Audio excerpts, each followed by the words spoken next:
Good afternoon, everybody. Well, I want to start by thanking a few folks who've joined us today. We've got the mayor of Osawatomie, Phil Dudley, is here.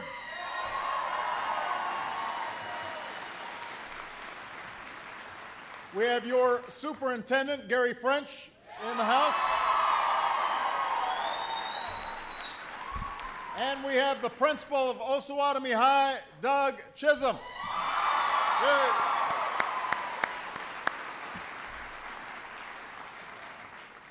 And I have brought your former governor, who is doing now an outstanding job as Secretary of Health and Human Services. Kathleen Sebelius is in the house.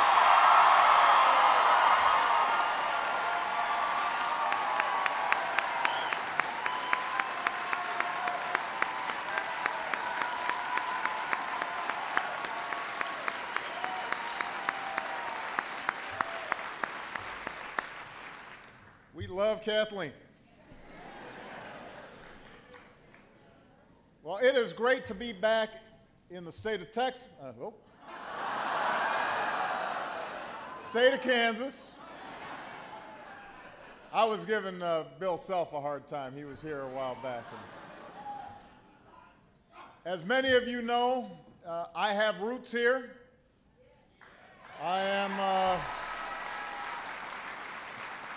I'm sure you're all familiar with the Obamas of Osawatomie.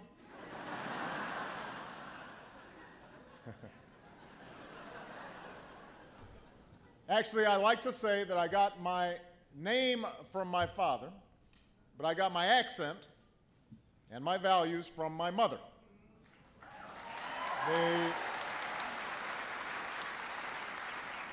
She was born in Wichita. Her mother grew up in Augusta. Her father was from El Dorado. So my Kansas roots run deep. My grandparents served during World War II. He was a soldier in Patton's army. She was a worker on a bomber assembly line. And together they shared the optimism of a nation that triumphed over the Great Depression and over fascism. They believed in an America where hard work paid off and responsibility was rewarded. And anyone could make it if they tried, no matter who you were, no matter where you came from, no matter how you started out.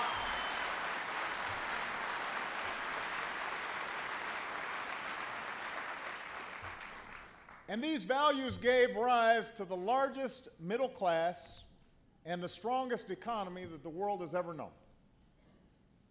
It was here in America that the most productive workers, the most innovative companies turned out the best products on earth. And you know what? Every American shared in that pride and in that success. From those in the executive suites, to those in middle management, to those on the factory floor.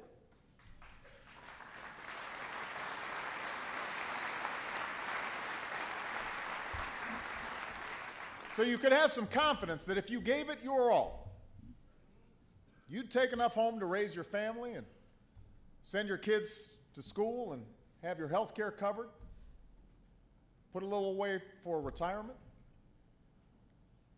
And today, we're still home to the world's most productive workers. We're still home to the world's most innovative companies. But for most Americans, the basic bargain that made this country great has eroded.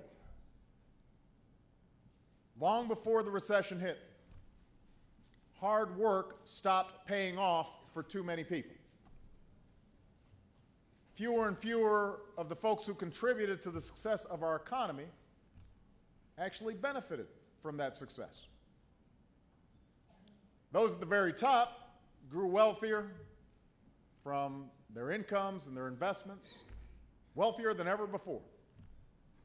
But everybody else struggled with costs that were growing and paychecks that weren't. And too many families found themselves racking up more and more debt just to keep up.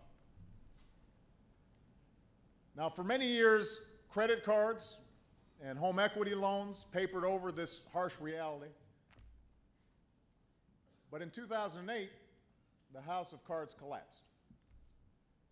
And we all know the story by now.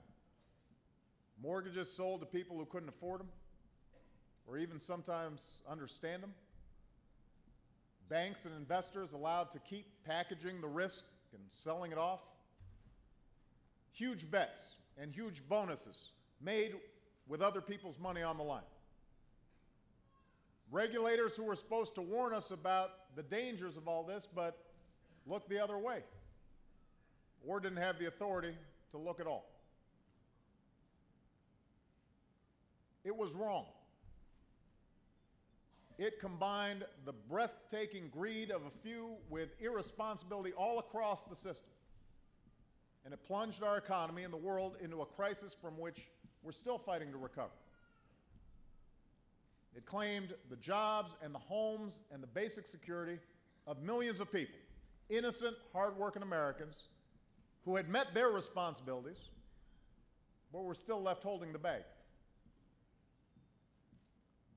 And ever since, there's been a raging debate over the best way to restore growth and prosperity, restore balance, restore fairness. Throughout the country, it's sparked protests and political movements, from the Tea Party to the people who've been occupying the streets of New York and other cities. It's left Washington in a near constant state of gridlock. It's been the topic of heated and sometimes colorful discussion among the men and women running for president.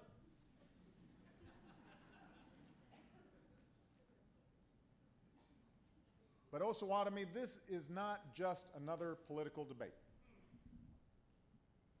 This is the defining issue of our time.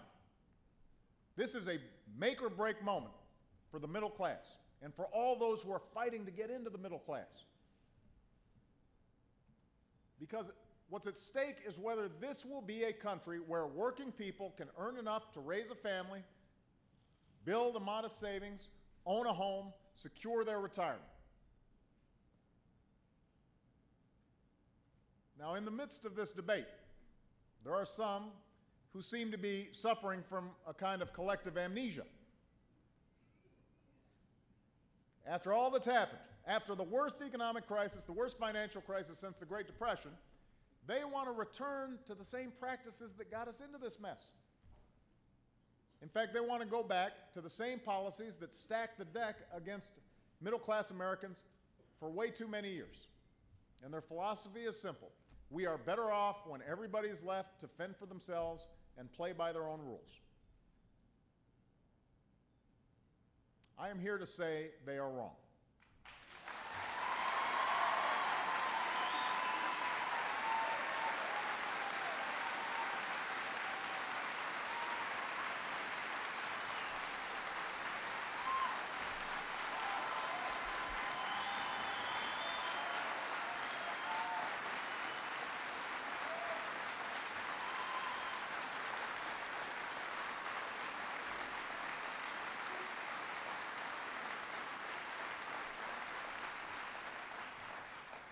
I'm here in Kansas to reaffirm my deep conviction that we're greater together than we are on our own. I believe that this country succeeds when everyone gets a fair shot, when everyone does their fair share, when everyone plays by the same rules.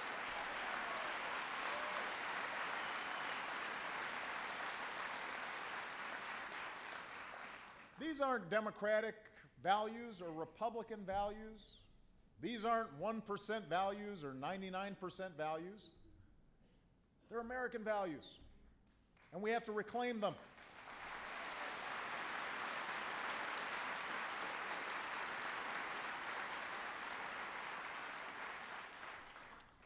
You see, this isn't the first time America has faced this choice. At the turn of the last century, when a nation of farmers was transitioning to become the world's industrial giant, we had to decide. Would we settle for a country where most of the new railroads and factories were being controlled by a few giant monopolies that kept prices high and wages low? Would we allow our citizens and even our children to work ungodly hours in conditions that were unsafe and unsanitary? Would we restrict education to the privileged few? Because there were people who thought massive inequality and exploitation of people was just the price you pay for progress. Theodore Roosevelt disagreed. He was the Republican son of a wealthy family. He praised what the titans of industry had done to create jobs and grow the economy. He believed then what we know is true today, that the free market is the greatest force for economic progress in human history. It's led to a prosperity and a standard of living unmatched by the rest of the world. But Roosevelt also knew that the free market has never been a free license to take whatever you can from whomever you can.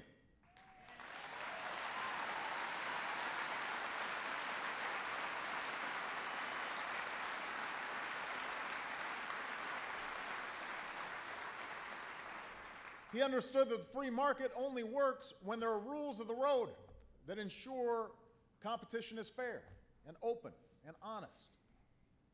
And so he busted up monopolies, forcing those companies to compete for consumers with better services and better prices. And today, they still must. He fought to make sure businesses couldn't profit by exploiting children or selling food or medicine that wasn't safe. And today, they still can't. And in 1910, Teddy Roosevelt came here to Osawatomie,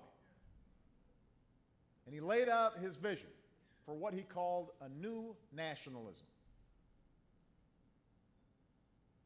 Our country, he said, means nothing unless it means the triumph of a real democracy, of an economic system under which each man shall be guaranteed the opportunity to show the best that there is in him.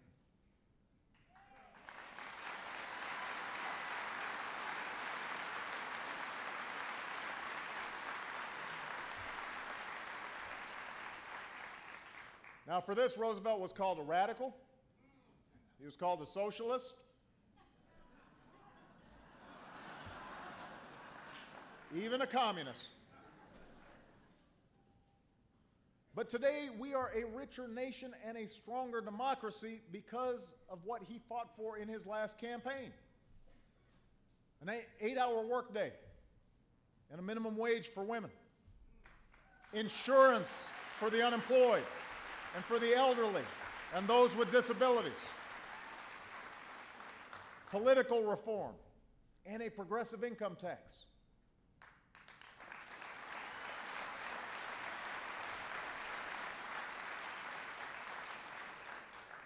Today, over 100 years later, our economy has gone through another transformation. Over the last few decades, huge advances in technology have allowed businesses to do more with less. And it's made it easier for them to set up shop and hire workers anywhere they want in the world. And many of you know firsthand the painful disruptions this has caused for a lot of Americans. Factories where people thought they would retire suddenly picked up and went overseas, where workers were cheaper. Steel mills that needed 100 or 1,000 employees are now able to do the same work with 100 employees. So layoffs too often became permanent, not just a temporary part of the business cycle. And these changes didn't just affect blue-collar workers. If you were a bank teller or a phone operator or a travel agent, you saw many in your profession replaced by ATMs and the internet. Today, even higher skilled jobs like accountants and middle management can be outsourced to countries like China or India.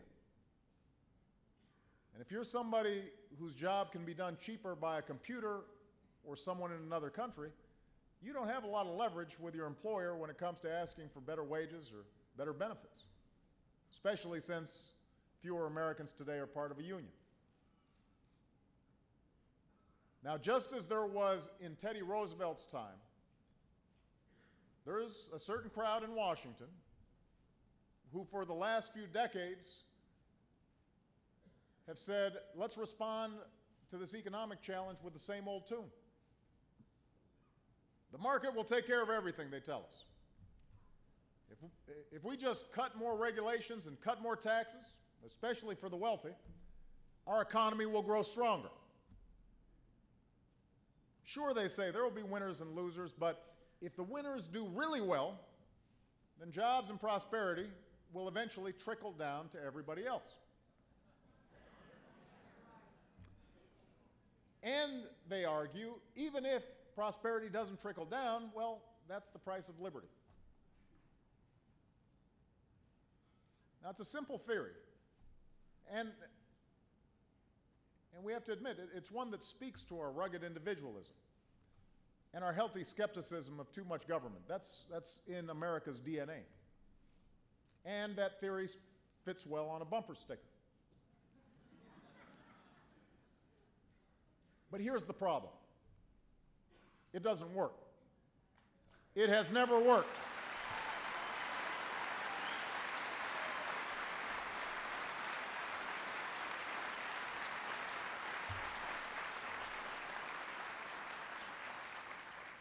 It didn't work when it was tried in the decade before the Great Depression.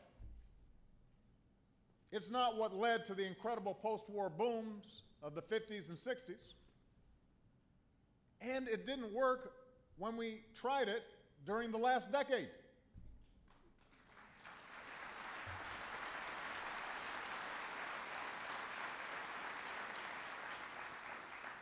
I mean, understand, it's not as if we haven't tried this theory. Remember in those years, in 2001 and 2003, Congress passed two of the most expensive tax cuts for the wealthy in history. And what did it get us? The slowest job growth in half a century. Massive deficits that have made it much harder to pay for the investments that built this country and provided the basic security that helped millions of Americans reach and stay in the middle class. Things like education and infrastructure, science and technology, Medicare and Social Security. Remember that in those same years, thanks to some of the same folks who are now running Congress, we had weak regulation, we had little oversight, and what did it get us? Insurance companies that jacked up people's premiums with impunity and denied care to patients who were sick. Mortgage lenders that tricked families into buying homes they couldn't afford. A financial sector where irresponsibility and lack of basic oversight nearly destroyed our entire economy.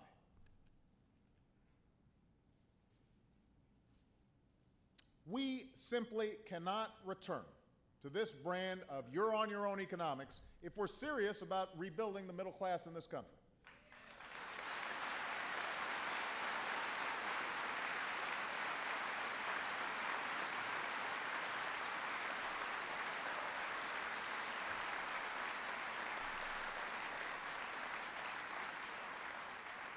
We know that it doesn't result in a strong economy. It results in an economy that invests too little in its people and in its future. We know it doesn't result in a prosperity that trickles down. It results in a prosperity that's enjoyed by fewer and fewer of our citizens. Look at the statistics. In the last few decades, the average income of the top 1% has gone up by more than 250% to $1.2 million per year. I'm not talking about millionaires, people who have $1 million. I'm saying people who make $1 million every single year. For the top 100th of 1%, the average income is now $27 million per year. The typical CEO who used to earn about 30 times more than his or her worker now earns 110 times more. And yet, over the last decade, the incomes of most Americans have actually fallen by about 6%. Now, this kind of inequality, a level that we haven't seen since the Great Depression, hurts us all.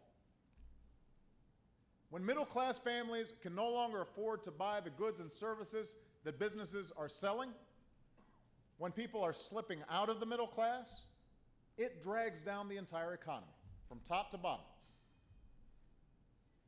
America was built on the idea of broad-based prosperity, of strong consumers all across the country. That's why a CEO like Henry Ford made it his mission to pay his workers enough so that they could buy the cars he made.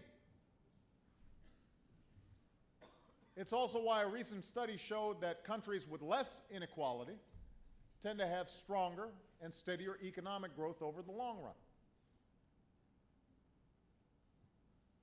Inequality also distorts our democracy.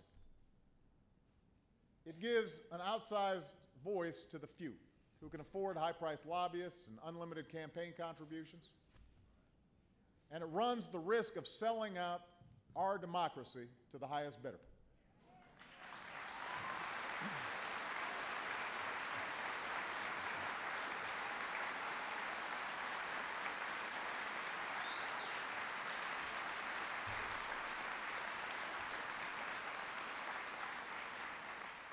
It leaves everyone else rightly suspicious that the system in Washington is rigged against them, that our elected representatives aren't looking out for the interests of most Americans. But there's an even more fundamental issue at stake.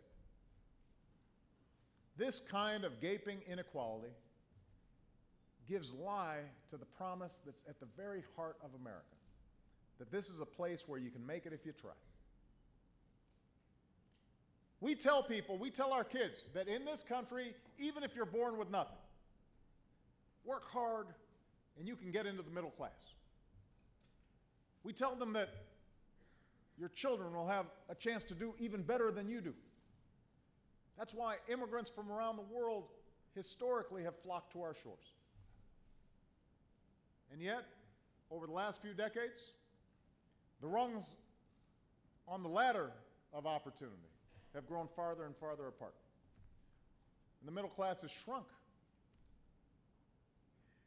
You know, a few years after World War II, a child who was born into poverty had a slightly better than 50-50 chance of becoming middle class as an adult. By 1980, that chance had fallen to around 40%. And if the trend of rising inequality over the last few decades continues, it's estimated that a child born today will only have a 1 in 3 chance of making it to the middle class. 33%. It's heartbreaking enough that there are millions of working families in this country who are now forced to take their children to food banks for a decent meal. But the idea that those children might not have a chance to climb out of that situation and back into the middle class no matter how hard they work, that's inexcusable. It is wrong. It flies in the face of everything that we stand for.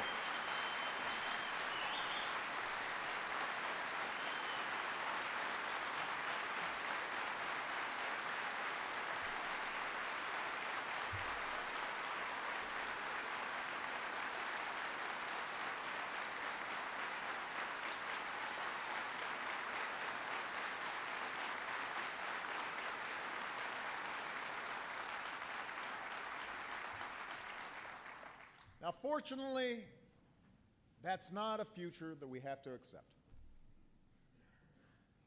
Because there's another view about how we build a strong middle class in this country. A view that's truer to our history. A vision that's been embraced in the past by people of both parties for more than 200 years. It's not a view that we should somehow turn back technology or put up walls around America. It's not a view that says we should punish profit or success or pretend that government knows how to fix all of society's problems. It is a view that says, in America, we are greater together. When everyone engages in fair play and everybody gets a fair shot and everybody does their fair share.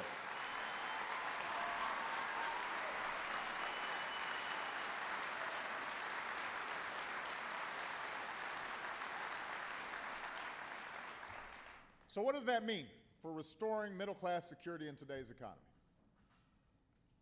Well, it starts by making sure that everyone in America gets a fair shot at success. The truth is, we'll never be able to compete with other countries when it comes to who's best at letting their businesses pay the lowest wages, who's best at busting unions, who's best at letting companies pollute as much as they want. That's a race to the bottom that we can't win, and we shouldn't want to win that race.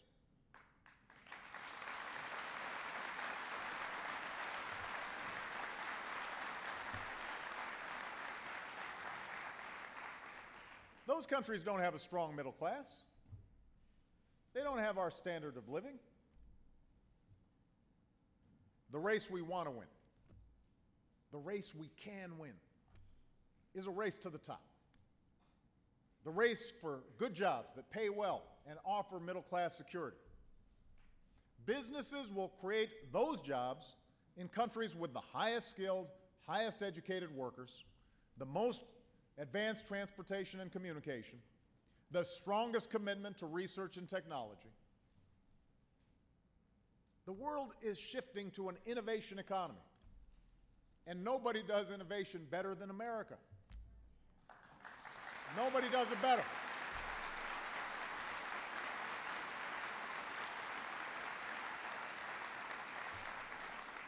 No one has better colleges, nobody has better universities, nobody has a greater diversity of talent and ingenuity.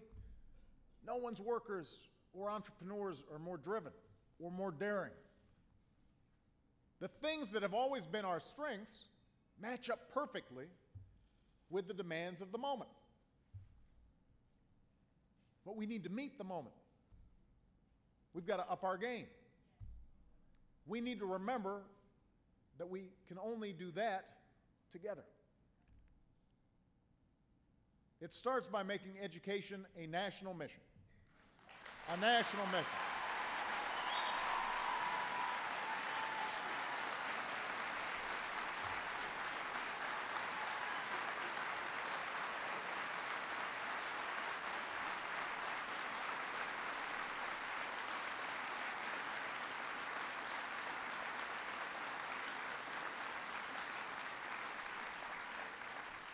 Government and businesses, parents and citizens. In this economy, a higher education is the surest route to the middle class. The unemployment rate for Americans with a college degree or more is about half the national average. And their incomes are twice as high as those who don't have a high school diploma. Which means we shouldn't be laying off good teachers right now. We should be hiring them.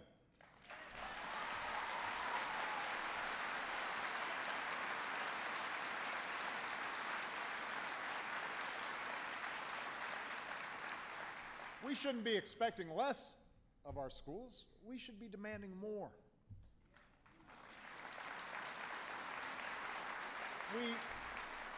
We shouldn't be making it harder to afford college.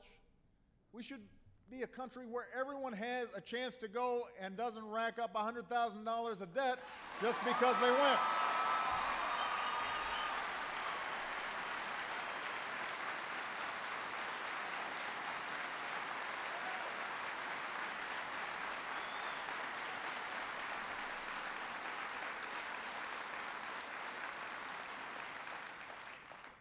In today's innovation economy, we also need a world-class commitment to science and research, the next generation of high-tech manufacturing.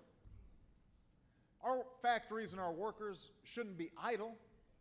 We should be giving people the chance to get new skills and training at community colleges so they can learn how to make wind turbines and semiconductors and high-powered batteries. And by the way, if we don't have an economy that's built on bubbles and financial speculation, our best and brightest won't all gravitate towards careers in banking and finance.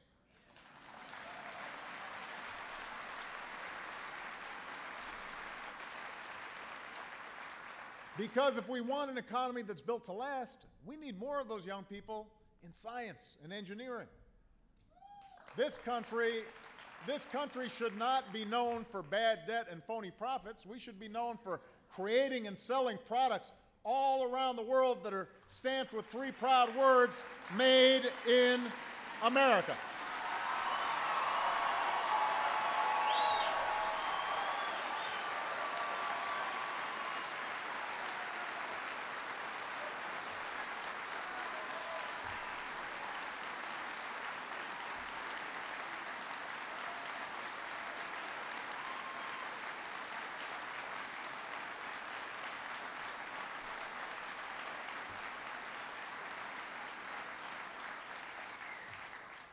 Today, manufacturers and other companies are setting up shop in the places with the best infrastructure to ship their products, move their workers, communicate with the rest of the world. And that's why the over 1 million construction workers who lost their jobs when the housing market collapsed, they shouldn't be sitting at home with nothing to do. They should be rebuilding our roads and our bridges, laying down faster railroads and broadband, modernizing our schools.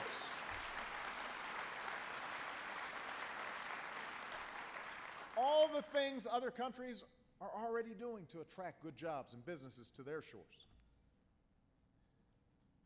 Yes, business and not government will always be the primary generator of good jobs with incomes that lift people into the middle class and keep them there.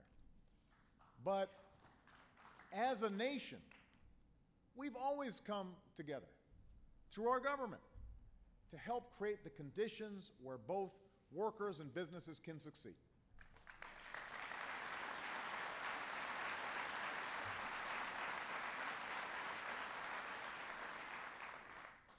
And historically, that hasn't been a partisan idea.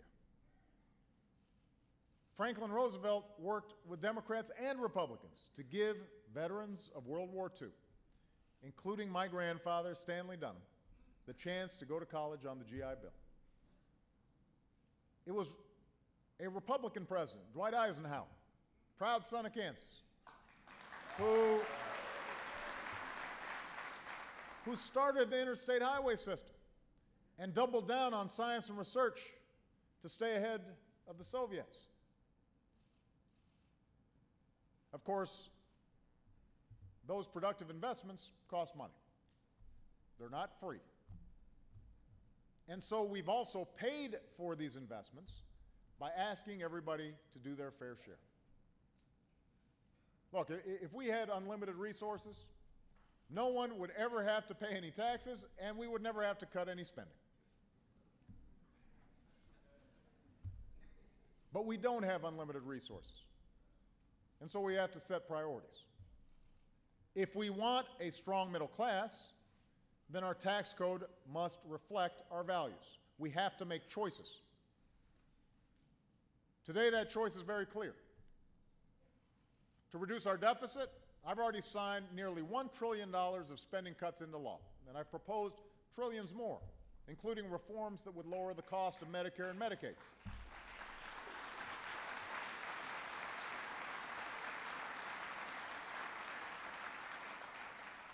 But in order to structurally close the deficit, get our fiscal house in order, we have to decide what our priorities are.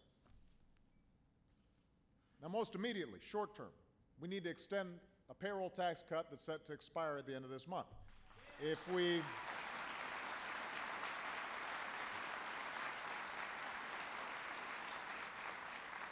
we don't do that, the 160 million Americans, including most of the people here, will see their taxes go up by an average of $1,000 starting in January, and it would badly weaken our recovery. That's the short term. In the long term, we have to rethink our tax system more fundamentally. We have to ask ourselves, do we want to make the investments we need in things like education and research and high-tech manufacturing, all those things that helped make us an economic superpower? Or do we want to keep in place the tax breaks for the wealthiest Americans in our country? Because we can't afford to do both. That is not politics. That's just math. Now,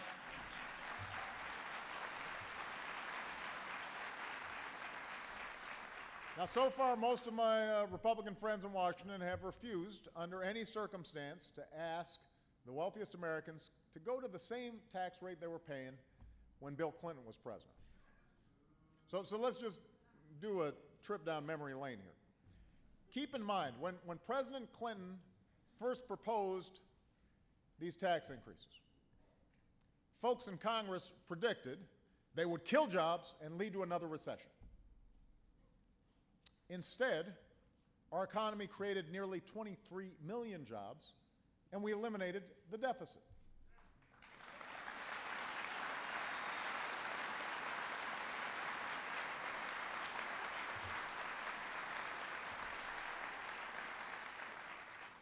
Today, the wealthiest Americans are paying the lowest taxes in over half a century.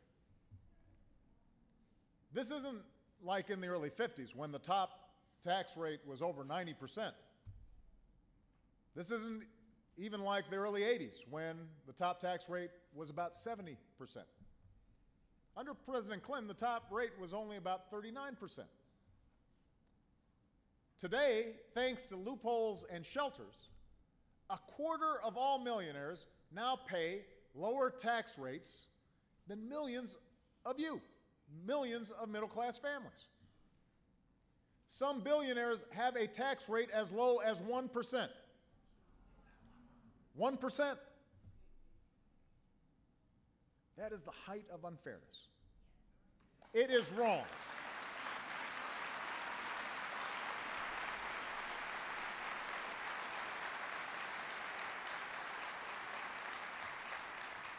It's wrong that in the United States of America, a teacher or a nurse or a construction worker, maybe earns $50,000 a year, should pay a higher tax rate than somebody raking in $50 million.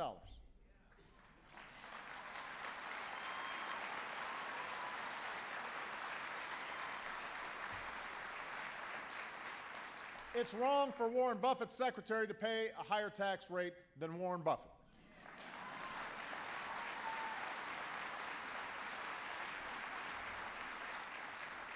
And by the way, Warren Buffett agrees with me. So do most Americans, Democrats, independents, and Republicans. And I know that many of our wealthiest citizens would agree to contribute a little more if it meant reducing the deficit and strengthening the economy that made their success possible. This isn't about class warfare. This is about the nation's welfare. It's about making choices that benefit not just the people who've done fantastically well over the last few decades, but that benefits the middle class and those fighting to get into the middle class and the economy as a whole. Finally, a strong middle class can only exist in an economy where everyone plays by the same rules, from Wall Street to Main Street.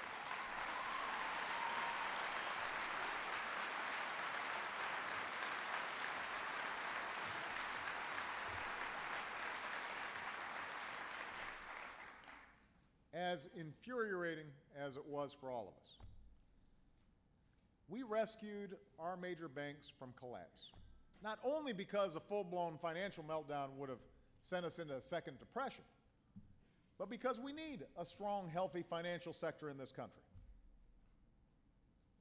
But part of the deal was that we wouldn't go back to business as usual.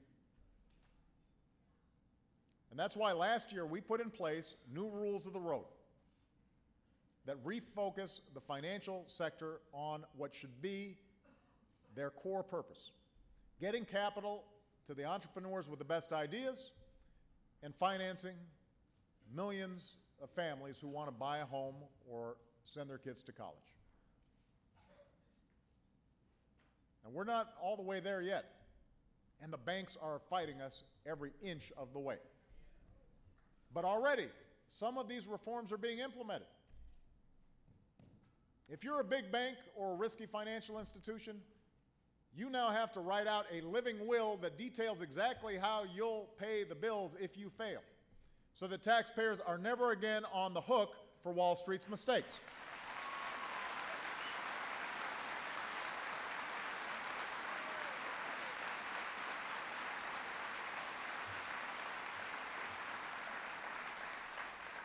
There are also limits on the size of banks and new abilities for regulators to dismantle a firm that is going under. The new law bans banks from making risky bets with their customers' deposits, and it takes away big bonuses and paydays from failed CEOs, while giving shareholders a say on executive salaries. This is the law that we passed. We are in the process of implementing it now. All of this is being put in place as we speak. Now, unless you're a financial institution whose business model is built on breaking the law, cheating customers, and making risky bets that could damage the entire economy, you should have nothing to fear from these new rules. Some of you may know my grandmother worked as a banker for most of her life. Worked her way up, started as a secretary, ended up being a vice president of a bank. And I know from her, and I know from all the people that I've come in contact with, that the vast majority of bankers and financial service professionals, they want to do right by their customers. They want to have rules in place that don't put them at a disadvantage for doing the right thing. And yet, Republicans in Congress are fighting as hard as they can to make sure that these rules aren't enforced. I'll give you a specific example. For the first time in history, the reforms that we passed put in place a consumer watchdog who is charged with protecting everyday Americans from being taken advantage of by mortgage lenders or payday lenders or debt collectors. And the man we nominated for the post, Richard Cordray, is a former Attorney General of Ohio who has the support of most attorney generals, both Democrat and Republican, throughout the country. Nobody claims he's not qualified. But the Republicans in the Senate refuse to confirm him for the job. They refuse to let him do his job. Why? Does anybody here think that the problem that led to our financial crisis was too much oversight of mortgage lenders or debt collectors? Of course not. Every day we go without a consumer watchdog is another day when a student or a senior citizen or a member of our armed forces, because they are very vulnerable to some of this stuff, could be tricked into a loan that they can't afford, something that happens all the time. And the fact is that financial institutions have plenty of lobbyists looking out for their interests. Consumers deserve to have someone whose job it is to look out for them.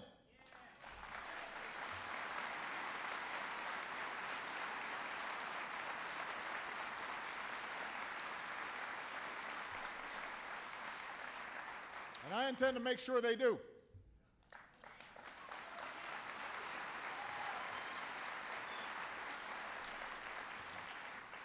And I want you to hear me, Kansas. I will veto any effort to delay or defund or dismantle the new rules that we've put in place.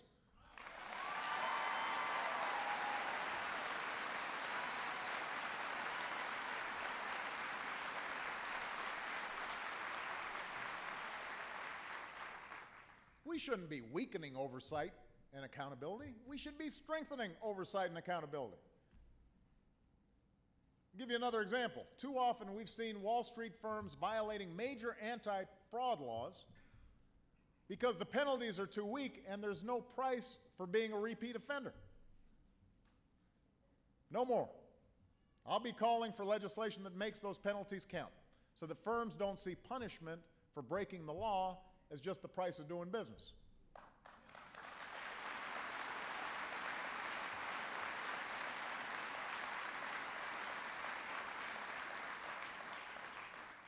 You know, the fact is, this crisis has left a huge deficit of trust between Main Street and Wall Street.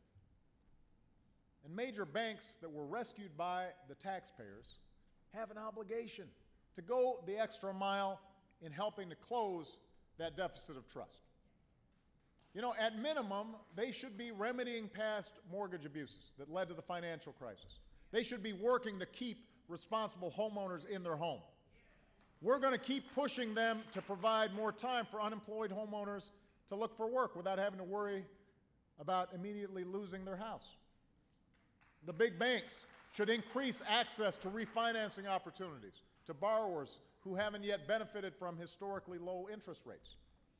And the big banks should recognize that precisely because these steps are in the interests of middle-class families and the broader economy, it will also be in the bank's own long-term financial interest.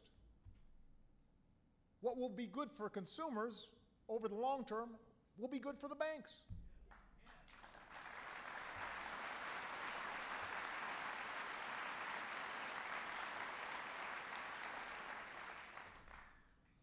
Investing in things like education that give everybody a chance to succeed. A tax code that makes sure everybody pays their fair share. And laws that make sure everybody follows the rules. That's what will transform our economy. That's what will grow our middle class again. In the end, you know, rebuilding this economy based on fair play, a fair shot, and a fair share will require all of us to see that we have a stake in each other's success. And it will require all of us to take some responsibility. It will require parents to get more involved in their children's education. It will require students to study harder.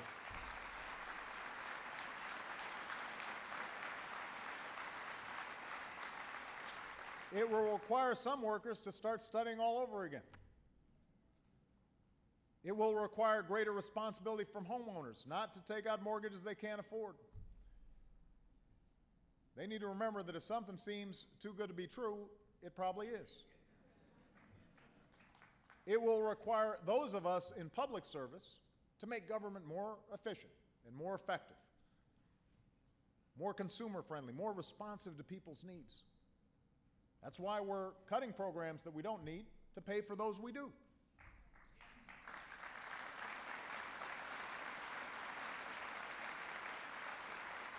That's why we've made hundreds of regulatory reforms that will save businesses billions of dollars. That's why we're not just throwing money at education, we're challenging schools to come up with the most innovative reforms and the best results. And it will require American business leaders to understand that their obligations don't just end with their shareholders. You know, Andy Grove, the legendary former CEO of Intel, put it best. He said, "There's another obligation I feel personally, given that everything I've achieved in my career and a lot of what Intel has achieved were made possible by a climate of democracy, an economic climate and investment climate provided by the United States." This broader obligation can take many forms. You know, at a time when the cost of hiring workers in China is rising rapidly, it should mean more CEOs deciding that it's time to bring jobs back to the United States.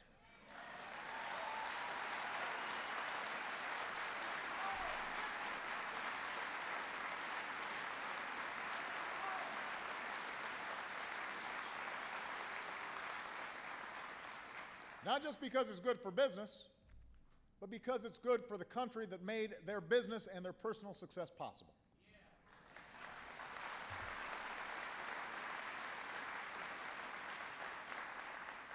I think about the big three auto companies who, during recent negotiations, agreed to create more jobs and cars here in America, and then decided to give bonuses not just to their executives, but to all their employees so that everyone was invested in the company's success.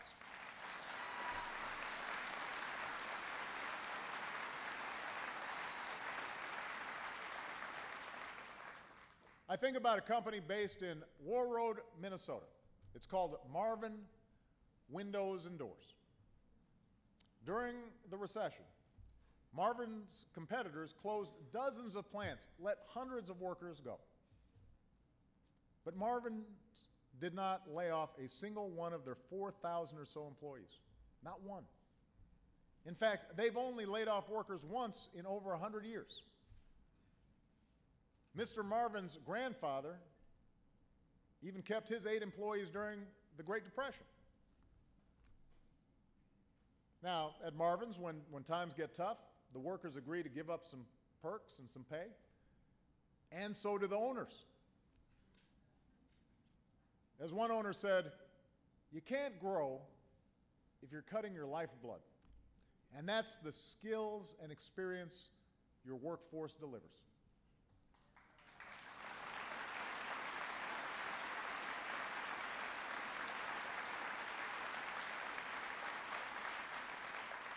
For the CEO of Marvin's, it's about the community. He said, these are people we went to school with. We go to church with them. We see them in the same restaurants. Indeed, a lot of us have married local girls and boys. We could be anywhere. But we are in War Road. That's how America was built. That's why we're the greatest nation on earth. That's what our greatest companies understand.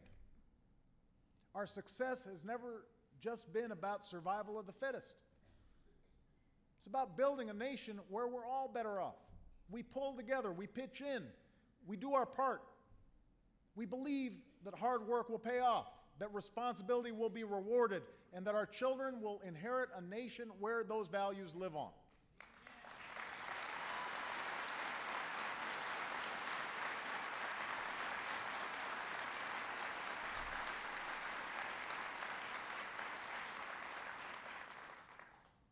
And it is that belief that rallied thousands of Americans to Osawatomie.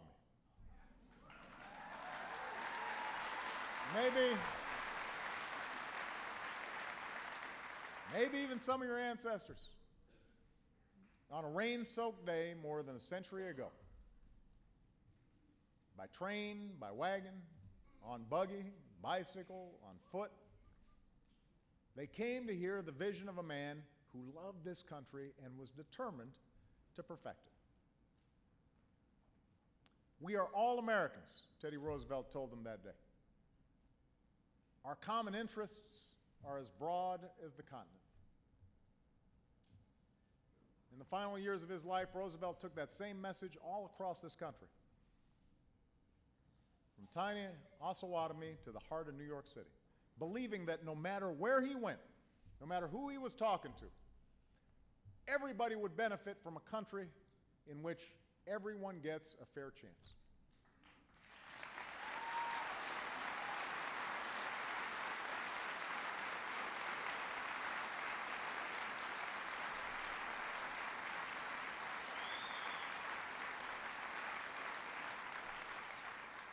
And well into our 3rd century as a nation, we have grown. Now, we've changed in many ways since Roosevelt's time. The world is faster, and the playing field is larger, and the challenges are more complex.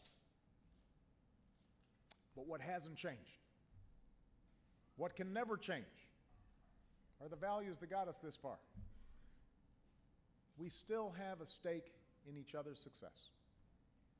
We still believe that this should be a place where you can make it if you try. And we still believe, in the words of the man who called for a new nationalism all those years ago, the fundamental rule of our national life, he said, the rule which underlies all others, is that on the whole and in the long run, we shall go up or down together. And I believe America is on the way up. Thank you. God bless you. God bless the United States of America.